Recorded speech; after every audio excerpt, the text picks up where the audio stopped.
Hello，大家好，我係松兒。咁都有一段時間咧，就冇同大家咧拍片分享一啲嘅資訊啦。不過咧，雖然係咁，我發覺咧呢一輪咧都仲係有好多嘅朋友啦，睇咗我上一次咧講到關於 RRSP Meltdown 嗰條片之後咧，真係有好大嘅回響啦。有好多嘅朋友啦，真係咧 book 咗個時間嚟揾我做諮詢啦，問及到咧關於咧佢哋嘅退休金啊，究竟應該點樣處理嘅。咁咧跟開我頻道嘅朋友都知道啦，我好多時咧都係分享呢一啲關於咧響加拿大點樣去理財，等自己可以退休得比較舒適，又可以慳啲稅嘅一啲嘅資訊咧，俾大家咧去了解更加多咧唔同嘅方式或者策略啦，去幫助咧自己咧去準備退休金嘅。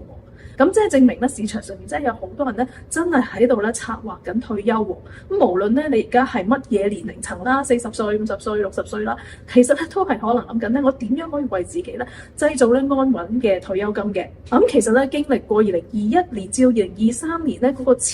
級嘅加息之後啦，咁當然啦大家都知道啦，加拿大咧已經咧係減咗息一輪啦，去到一個 point 咧已經係暫停咗減息啦。咁之後9月究竟會唔會再減息咧？我哋係未知道嘅。不過咧，似乎美國嘅 Fed 咧就好似蠢蠢欲動咧，開始咧想減息啦。咁有人咧形容咧呢個將會係一個超級減息期喎。咁即係話，如果咧你而家係手持現金，又或者咧你而家將會有一啲嘅定期 GIC 啊咁樣咧，係將會到期嘅話啦，咁應該咧好快咧你就將要面對到咧就係話，究竟呢一筆錢咧我將來咧要繼續點樣嘅去再投資咧先啱啦。咁其實啦之前啦都同大家分享過，喺加拿大嚟講啦，如果咧你將你嘅現金放喺一啲定期戶口收息嘅話咧，咁咧你都要俾唔少嘅呢個稅嘅喎，因為咧收利息呢一種嘅投資回報咧係100% 嘅稅務收入啊嘛。咁所以啦，其實啦過去1-2年咧，有啲客人啦睇咗我之前嘅片段，知道咗呢啲嘅弊端之後咧，都陸陸續續嘅嚟到揾我啦，問我其實有啲咩其他嘅投資方案咧可以幫到佢哋嘅。嗱，當然啦，如果你筆錢啊放咗喺 TFSA 免稅儲蓄戶口嘅話啦，咁你唔需要擔心啦，攞出嚟要交稅啊，或者咧賺到嘅利息需要交稅啦。咁但係若然你啲錢咧係放喺一啲叫做 non-register 嘅普通投資戶口嘅話啦，咁你就需要面對翻啦呢啲 non-register 戶口所產生出嚟嘅回報所為你帶嚟嘅稅務負擔啦。咁過去呢1-2年點解多咗人嚟問我關於咧退休嘅資金應該要點樣安排？主要嘅原因咧就係除咗話我哋將會面臨呢個咧超級減息期，或者喺加拿大嚟講直情係加幣咧就減咗息啦嘅問題以外咧，另一個原因就係因為咧之前嘅一啲定期戶口啦開始收息咧，佢哋報完稅之後咧就發現，哇，原來咧要俾咁多稅咧，真係就算你話咧係賺緊5厘嘅回報都好啦，實際上打完稅之後咧，可能都係得翻3厘啊、2厘啊呢啲咁嘅問題嘅。咁我知道有啲朋友啦，佢哋手持美金嘅現金嘅話啦，咁佢哋咧亦都會咧將會係面臨到，如果呢啲嘅定期啦係到期嘅時候啦，咁美國開始減息咧，咁佢哋嘅美金如果想再做定存嘅話咧，就唔能夠攞到咁多嘅利息啦。咁呢啲凡此種種嘅原因咧，就導致到大家咧開始要尋求啲新嘅投資方案啦。嗱，咁頭先都講到啦，如果你收嘅係利息收入啦，就係 100% 嘅 taxable income 啊嘛。咁如果你呢啲嘅投資咧就放咗嘅 non-registered account， 但係咧做普通投資嘅話啦，咁一般嚟講，如果你淨係賺取呢個嘅 capital gain， 即係資本增值，即係話你100蚊買入嘅一啲投資，而你賣出嘅時候值120蚊，咁你呢20蚊係屬於咧呢個 capital gain 啊嘛。咁喺呢個情況之下啦，其實你需要打嘅稅咧就只係需要一半嘅啫，即係話咧，本來20蚊呢個嘅投資收入咧，就只需要用10蚊咧嚟到去當係你嘅稅務收入，咁所以都少一半，都 not bad 嘅喎。咁但係咧，其實咧，我哋亦都係咧有幫客人啦，做一啲叫做 systematic withdrawal plan 嚟到去幫客人咧，再更加嘅去降低稅務嘅問題嘅。咁首先咧就講下乜嘢叫 systematic withdrawal plan 先啦。咁聽到個名啊，顧名思義咧就話係有一個系統咁去提取嘅一個計劃啦，係咪？咁呢啲系統性提取呢啲嘅策劃咧，就好適合呢一啲咧退休嘅人士，而佢哋咧係手持住一筆嘅資金啦。咁而呢一筆資金咧係喺一個 non-register 戶口嘅話啦，咁其實咧我哋可以安排啦，譬如咧每一年我想咧要喺呢一筆資金嗰度咧支取5% 嘅收入咧，就話OK， 我而家有100萬嘅本金啦，咁我就攞去做定期攞5%，咁咪可以有5萬蚊嘅利息作為你嘅被動收入啦，係咪？咁但係咧個問題就話要 100% 打稅嘛，於是乎咧我哋就話 OK， 咁好啦，咁我唔做定期啦，我做投資啦。咁投資嘅時候咧，如果賺取個 capital gain 咧，咁你啲5萬蚊所賺取翻嚟嘅投資回報咧，就只有25,000蚊咧係需要我嚟打稅嘅。咁如果你喺加拿大咧真係淨係收到25,000蚊嘅呢個收入嘅話啦，咁你個稅咧就真係好低嘅啫。而且咧呢一個做法啦，相信好多朋友都係為咗咧希望可以咧保持佢哋嘅本金啊嘛。咁而呢個系統性提取嘅策劃嚟講啦，同樣地咧都係咧話OK， 一年咧我幫你安排攞5萬蚊，不過咧我就將呢5萬蚊咧拆開佢12個月。咁你每個月咧就可以定期定額攞一個錢啦。咁對於好多退休嘅朋友嚟講咧，佢哋都好喜歡有一個比較穩定性嘅收入噶嘛。咁去到年尾嘅時候埋單計數，其實你同樣都係總共攞咗5萬蚊出嚟使嘅。咁不過咧呢5萬蚊咧喺稅局嘅眼中咧就並唔係完全嘅呢個資產增值喎。因為咧佢會當你有一部分係本金啦，有一部分咧就係一個投資回報啦。咁所以啦，你本金 suppose 你攞翻自己嘅本係需唔需要打稅啊？唔需要噶嘛。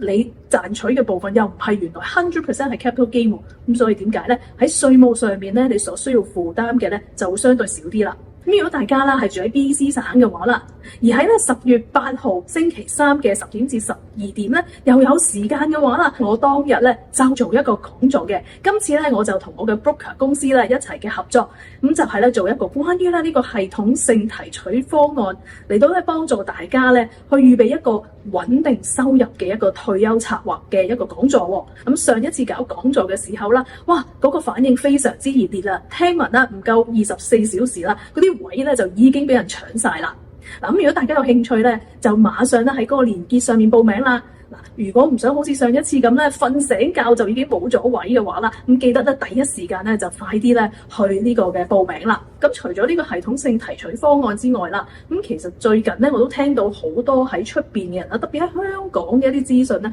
講到關於年金喎。咁啊香港咧就好興買年金嘅，咁我哋加拿大咧其實都有年金嘅喎。咁啊但係由於稅務上面咧，香港同呢度咧係唔同啦，所以咧相對嚟講咧又好似咧冇咁多人咧去買年金嘅。咁其實年金咧係啲乜嘢嘢嚟嘅咧？咁樣嗱，頭先講到啦，就話我利用你本身嘅本金啦去做投資，幫你賺取一個嘅回報，利用系統性提取嘅策略，令到你咧既有一個穩定嘅退休收入以外啦，另外其實如果咧喺呢個嘅 non-registered account 裏邊咧能夠賺取多過你呢個5% 嘅話啦，咁其實咧我仲甚至幫你將你嘅投資咧抗埋通脹添㗎喎。咁但係如果你年紀相對比較大嘅話啦，可能有啲朋友就會同我講話，我唔係太想做投資，因為咧投資咧係有一定嘅風險，或者咧需要咧一定嘅管理嘅。咁當然啦，我哋嘅服務就係去幫客人去管理啲投資啦。咁但係如果你年紀相對大啦，又或者咧你真係好唔想做投資嘅話啦，咁其實咧年金咧可能咧你都可以考慮一下。年金嚟講啦，就話今日你有一筆錢，你將呢筆錢咧就唔係叫做投資咗喺你自己個戶口裏面。而係你將呢一筆錢係作為一個 payment 付款俾到呢個嘅保險公司，而由保險公司咧就製造一份嘅合約。呢份合約嘅內容咧主要就係話到 OK 嗱，今日咧我同你計好數啦，咁每一年咧就可以基於你嘅本金啦嚟到計算呢一個大概3至5% 嘅一個 income 一個收入俾你，就會一路俾你俾到你離世為止。咁最大嘅好處就係對於一啲咧佢哋可能唔想做投資，唔想去管理投資，咁但係又唔係好想放喺而家呢啲嘅定期戶口，因為個利息唔係咁高，並且佢都唔知自己咧究竟咧可以活到幾多歲喎咁樣。譬如你而家係70歲嘅，咁你萬一活到90甚至100歲嘅話啦，咁嘅話咧，你就可能想咧會利用呢啲咁嘅年金合約啦，為你提供一個永續嘅一個收入啦。嗱，咁你啲錢啦擺咗入去一個年金合約裏邊之後啦，你換取咗呢個合同翻嚟啦。咁呢間嘅保險公司咧，佢就要保障咧，你一日未走咧，佢一日都要繼續俾錢你。咁假如萬一你真係70歲，你攞咗呢個年金，可能唔夠幾年咧你就離世，而你啲年金裏邊咧仍然有錢剩嘅話啦，咁你呢一啲錢咧就可以咧係傳承落去俾你嘅伴侶啦，或者咧係你指定嘅一啲嘅受益人。但若然咧，如果咧你真係90歲、100歲都未走，咁而呢一個嘅合同裏邊咧，其實已經再冇累積嘅價值嘅話啦，咁到你真係走嘅時候咧，當然呢份合同咧就會自動嘅取消噶啦。其實咧你年金啦，可以咧用 RRSP 戶口做又得，又或者用 non-registered account 去做都可以嘅。咁如果咧你用 RRSP 戶口去做嘅話啦，由於你 RRSP 嘅累積增長咧係可以免稅咁增長噶嘛，咁所以咧其實咧佢喺比較後期嘅時候啦，能夠有剩餘嘅餘額，就算佢每年俾完呢個收入俾你啦，而剩餘嘅餘額咧仍然咧會係比較多啲嘅。咁但係當然啦，你每年咧就響攞呢個年金嘅時候咧都要打稅啦。而你呢份 RRSP 咧到你71歲嘅時候，亦都要轉化成為一個 RRIF 啦。咁所以亦都係同樣地面對翻咧同普通 RRIF 咧要面對嘅稅務係一樣嘅。但係若然咧，你將呢一筆錢咧放喺一個 non-registered account 裏邊啦，咁你喺呢個嘅 non-registered account 裏面咧累計嘅身故保障價值咧，其實就會相對少啲啦，因為咧佢中間咧被打咗稅。咁但係嚟講啦，你能夠獲得嘅呢個收入咧，相對可以高少少嘅。嗱，咁我哋可以睇下啦。如果呢一份嘅年金啦，50歲嘅時候啦，將一個50萬啦，咁就放入一個年金裏邊啦。咁50歲嘅時候，你未必需要正式開始攞呢個年金噶嘛。咁10年之後先攞，60歲先至攞嘅話啦，以一個比較進取啲嘅回報率嚟講啦，7% 嘅平均年回報率啦，會令到你嘅本金咧喺10年之後咧會翻倍成為100萬啦。咁你到時咧開始攞年金嘅時候咧，你個本咧其實就會以100萬計算啦。咁假如咧平均啦，佢每一年咧大概俾4% 你嘅話啦，咁你每一年咧大概咧就可以攞到4萬蚊左右啦。咁而假如啦10年之後你70歲嘅時候，假如真係離世嘅話啦，你攞咗10年嘅4萬蚊，即係 total 攞咗40萬嘅咯噃。咁你嗰個身故嘅賠償嘅價值咧就大概有59萬左右嘅。咁即係其實都差唔多咧，都俾翻個本你啦。咁但係如果假如啦你活到80歲嘅話啦，你嘅累計收入咧其實已經有成80萬啦，而你餘下咧，如果當時你離世嘅話咧，你餘下嘅身故賠償咧就大概有20萬俾翻你，咁 again 都係差唔多啦，等於咧俾翻所有嘅本你噶啦。咁但係咧，其實着數嘅咧就着數於如果你咧會超過呢個85歲嘅話啦，咁以後咧佢就會繼續咧俾嗰4萬蚊你，直至到你離世嘅喎。咁呢個咧就係一個 non-registered account 啦，為你帶嚟嘅一個嘅收益啦。好啦，咁若然咧，假如你呢一個嘅戶口啦，其實係一個 RRSP 戶口嚟嘅話啦，咁咧其實就係話，同樣你都係50歲嘅時候咧，我哋擺50萬落去，頭10年咧我哋去儲錢嘅話啦，一樣啦，10年之後咧翻倍之後咧，佢有一個100萬嘅本去計算啦。咁但係咧頭先都講咗啦，由於佢 RSP 啦，其實你提取嗰個收入嘅時候咧，你相對咧係會少咗啲嘅，因為你有一啲嘅withholding tax 啦，即係預繳稅咯。咁假如10年之後，咁你離世啦，70歲嘅時候，咁其實你大概咧都未攞足40萬嘅，可能攞咗大概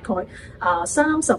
至38萬左右啦。咁但係咧，你屋企人能夠攞翻咧嘅一個身故賠償咧，就有成85萬喎，咁所以係相對多啲嘅。兩個加埋嚟講啦，37加85萬，咁其實已經超過100萬㗎啦。咁如果喺咁嘅情況之下，不過當你離世嘅時候啦，假如你呢筆錢咧係留俾你嘅配偶繼續作為一個年金咧，當然係冇問題啦，唔需要打稅住嘅，可以 defer 嘅你個稅務，即係延遲直至到你配偶離世嘅時候先至俾出嚟啦。咁但係咧，如果啦係你留俾你嘅屋企人嘅話咧，咁呢一筆錢咧要先咧以你嘅名義打咗個稅先，即係作為你嘅最後嘅收入嚟講咧去打稅啦。咁我哋叫 final tax 啦。佢當你係 deemed disposable， 即係話佢唔理你點樣都好啦，當你賣晒或者一次過從呢個 RRSP 裏面攞晒出嚟啦，咁餘下落嚟嘅錢咧，打完稅之後咧，餘下落嚟嘅錢先至係俾你屋企人嘅。咁其實早2個禮拜咧，明報咧就出咗一篇新聞，嗰個新聞嘅標題咧就講到話，父母離世留低71萬5嘅 RRSP 俾子女，稅局嘅稅單咧即刻收到要抽65.9萬嘅稅。呢個標題咧吸引咗非常之多嘅讀者咧去作出一個嘅反應喎。係啦，我頭先都有講到啦，如果啦係兩公婆啦，直至到咧呢個配偶咧都離世啦，咁其實嗰筆錢咧留翻俾屋企人嘅時候咧，咁就要當佢全數同一年咧一次過提取咧嚟到去打稅嘅。咁嗰個嘅稅咧就一定好重啦。如果個數量大嘅話，咁啱啱咧呢一對嘅明報裏面提及嘅呢對夫妻咧，就應該係二人咧相繼都係生病啦，而相繼離世嘅。根本佢哋都未嚟得切咧去做任何嘅部署啦，咁咧就已經離開咗啦。咁所以到佢咧呢筆錢咧留俾佢嘅女嘅時候咧，咁就要100% 打稅。咁就如果淨係呢個70幾萬嘅話咧，其實大概可能係要打30幾萬嘅稅啦。咁原來咧 on top of that 呢對夫婦另外仲有一個 cottage，即係一個投資物業啦。咁呢個投資物業嘅時候咧，咁好多人我哋都知道啦，加拿大咧其實之前咧嗰個嘅樓市係相當熾熱啦。咁如果你話早20-30年買落嘅一間投資物業啦，到佢哋離開嘅時候啦，嗰個資本增值咧就相當之高啦。加埋落去嗰個 RRSP 嗰一筆嘅遺產嚟講咧，咁就引申到咧呢個女咧係要付70萬嘅稅。仲有一樣嘢咧，其實可能佢都冇提及到嘅咧，就話呢個女咧其實都唔知去邊度俾錢咧，幫呢個父母交稅，都未嚟得切處理啦。CRA 就已經係俾咗封信要佢哋去要俾呢個稅啦。咁可能父母咧會覺得，我留翻好多嘅遺產啊或者錢啊俾佢哋嘅後人都好啦。咁但係原來咧喺佢哋嘅後人要獲得呢筆資金嘅之前咧，就需要先有一筆資金咧交稅啊，俾政府嘅一啲嘅遺產認證費用啊等等啦，律師費啊、會計師費啊呢啲啦，咁先正式可以贖回。咁所以其實呢個都係一個問題嚟嘅。That's why 啦，早前咧我講到話，快啲嗱聲咧將啲 RRSP 做一個 mail down 啦。嗰個片點解會咁受歡迎咧？就係因為大家都睇到嗰個利害嘅問題啦。就係嗰個 RRSP 你唔盡早處理，你第一唔知咧你幾時會離世，會導致到屋企會有一個好沉重嘅稅務負擔。第二咧就話，當你咧呢個 RRSP 積存咗一個咁大嘅資金喺裏邊啦，然之後咧到你冇得選擇啦，71歲要將呢個 RRSP 咧要轉發成 RRIF 嘅時候咧，即係你冇得再話我再延遲啦，遲啲先攞 RRSP 噶啦，冇噶。所以咧其實咧我都係成日都提醒啲客人哋要早啲去處理，你如果有一筆大嘅 RRSP 咧要早啲去處理啦。如果唔係咧，將來咧對你嚟講啦，喺稅務上面亦都唔着數啦。對你嘅小朋友攞個遺產嘅時候咧，其實亦都係打咗好大嘅折扣啦。亦都同時間咧，我不停地提醒啲客人啦，其實我咧係做保本基金嘅。咁保本基金咧就同 mutual fund 銀行嘅 mutual fund 咧係有好多地方好類似嘅。咁都係一籃子嘅投資啊，有基金經理去管理啊。但係最大唔同之處咧，退休人士咧佢哋除咗要諗定方法點樣去做一個嘅稅務優惠嘅退休被動收入以外咧，其實佢哋都要咧同時間考慮埋咧呢個嘅遺產策劃。咁將你嘅資金啦放咗入去呢個嘅 segregated fund 上邊嘅時候咧，你可以直接咧寫一個受益人。咁喺呢個情況之下啦，當你離世嘅時候啦，就可以咧直接向保險公司啦申請咧你嘅離世，而攞翻呢一筆錢咧係唔需要做呢個嘅遺產認證，咁直接攞到呢筆錢。咁所以頭先講到話唔知去邊度揾筆錢去贖翻父母嘅遺產啦，咁呢啲嘅 segregated fund 咧就係可以幫到咧呢啲嘅家庭嚟到解決呢啲咧咁燃眉之急所需要嘅一啲嘅現金流啦。咁今日咧都同大家咧有少少溫故知新啦，去講翻一啲咧關於咧退休人士啦，佢哋咧面臨而家市場嘅變動啦，而要改變咧佢哋嘅投資策略嘅話咧，究竟有啲乜嘢唔同嘅方法可以幫到佢哋啦？咁如果有利用到呢啲策劃嘅朋友啦，佢真係可以為自己咧帶嚟咧幾十萬甚至幾百萬嘅一啲嘅稅務嘅節省個噃，再加上啦可以幫助佢哋啦，可以提早咧去睇清楚自己咧其實可唔可以提早退休啊，或者咧係究竟退休夠唔夠錢啊？佢退休嘅時候，其實呢啲資產咧應該要點樣去調配啦？去放喺唔同嘅資產裏邊咧，你都去繼續運作咧，等佢哋咧可以有一個咧永續性嘅呢個退休金嘅喎。嗱，咁如果大家咧真係喺度正在策劃緊退休啦，又或者咧亦都有興趣了解多啲咧，我今日咧嘅 video 嘅內容嘅話啦，記得咧利用呢個 QR code 咧同我約一個30分鐘嘅免費諮詢啦。咁同埋如果咧你係住喺 BC 省嘅話啦，記得10月8號啦，我響呢個嘅早上10點至12點鐘咧有一個嘅真人嘅講座喎。咁如果大家咧真係有興趣，又記得咧喺呢一個嘅 QR code 嗰度啦，去馬上報名。咁為咗避免咧係大家攞唔到位咧，你哋就快啲行動啦。好啦，咁今日咧就同大家分享到呢一度，咁希望下次咧同大家咧講其他信息啦，下次見，拜拜。